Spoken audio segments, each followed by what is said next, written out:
You've done hard things before. You just forgot. So if you have listened to the last episode, you know we said goodbye to the version of you that worked really hard and finished her job. So today I want to talk about something else you've quietly misplaced. Certainty. Because here is what I know about you. You're not actually doubting yourself because you cannot do hard things, because I know you can. You're doubting yourself because you have become so familiar with what you have already accomplished that you stopped counting it.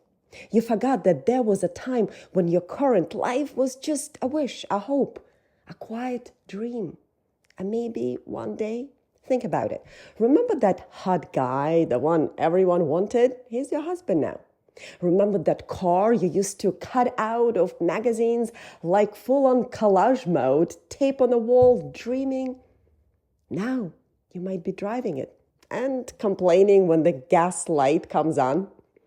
Remember when you used to think, if I could just get my life together. And now you are in a relationship you once hoped for. You live in a home you once dreamed of. You do things daily that once felt intimidating or impossible. You make decisions with confidence you didn't used to have. You rely on a level of stability that past you would have cried over. And yet, here is the wild part. You are so familiar with all of it now you barely notice it. You don't wake up thinking, wow, I made this happen. No, you wake up thinking, I need more coffee. And here is exactly where certainty gets lost. Not because something is wrong with you, but because you forgot to count the evidence. Here is what I want you to really hear. You are already living inside things that once you prayed for. You didn't manifest them from being perfect. You didn't wait until you were confident. You didn't have some secret mindset formula. You just wanted them badly enough that you paid attention. You talked about them, you thought about them, you imagined them, you put yourself in rooms that scared you a little, around people who stretched you, in environments that made you level up, and then your brain did what it is wired to do. It filtered for what mattered. That's not magic, that's biology. Your brain has a built-in system that says, oh, this is important, cool, I'll help you find it. That's why when you want something badly enough, you start noticing opportunities you swear weren't there before. They were. You just weren't looking yet. But here is where it flips. Most of us accidentally train our brain to focus on what's wrong, what's missing, what's stressful, what we were scared of screwing up. So of course, everything feels harder. So let me pull you back to something simpler. When you picture the parent you're becoming, what comes up? Not the Pinterest version, not the perfect one either, the real one.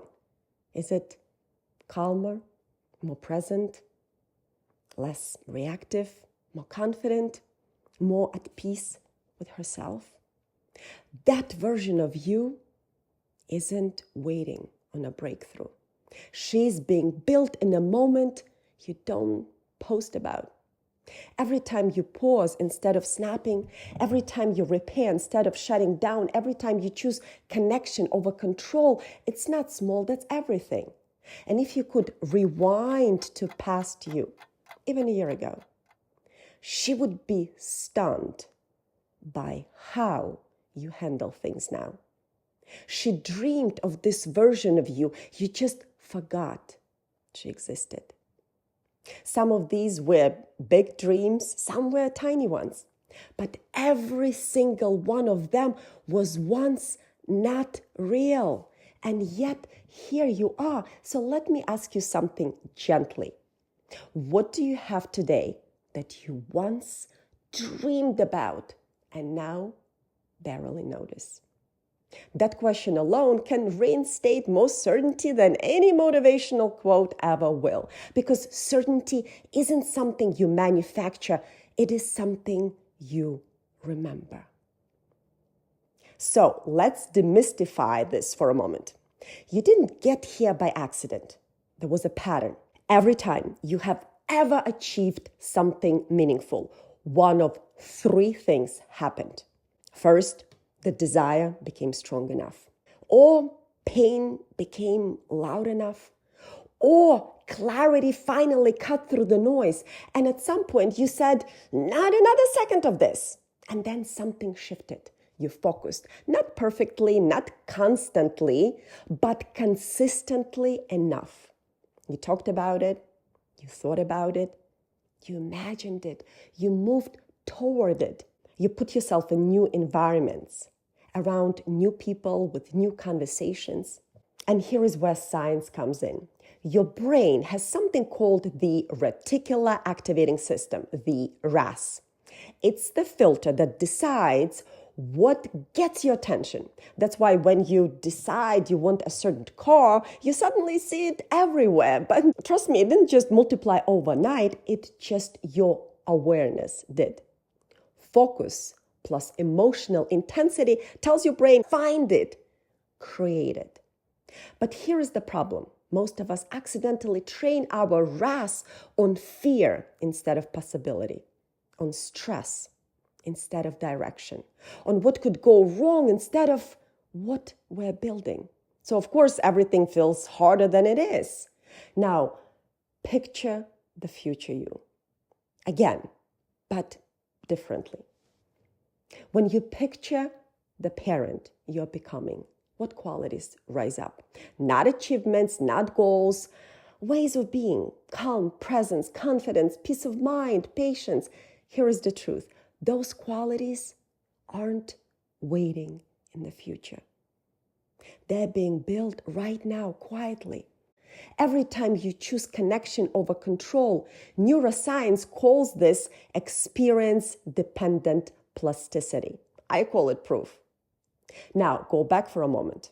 A month ago, a year ago, that version of you wasn't failing. She was learning.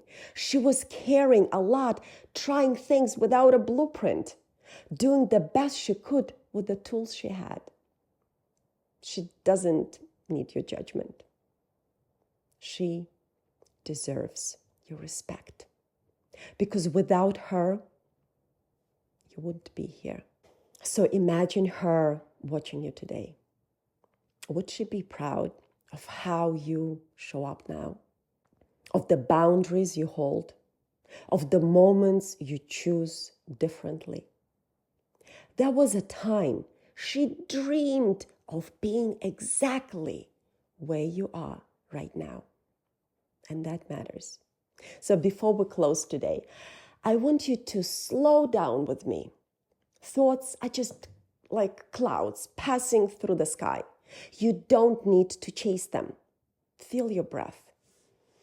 Feel your heartbeat. Your body holding you without effort. Step outside today if you can.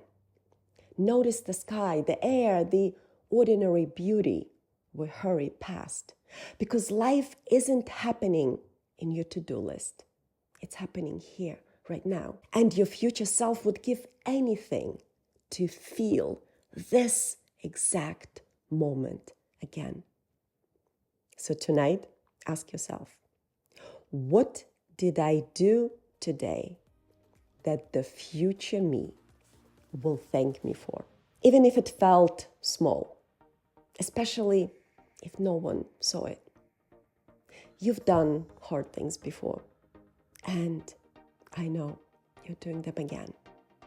And you are doing better than you think. Okay, my sweet friend, thank you so much for being here with me today, and I cannot wait to see you next time.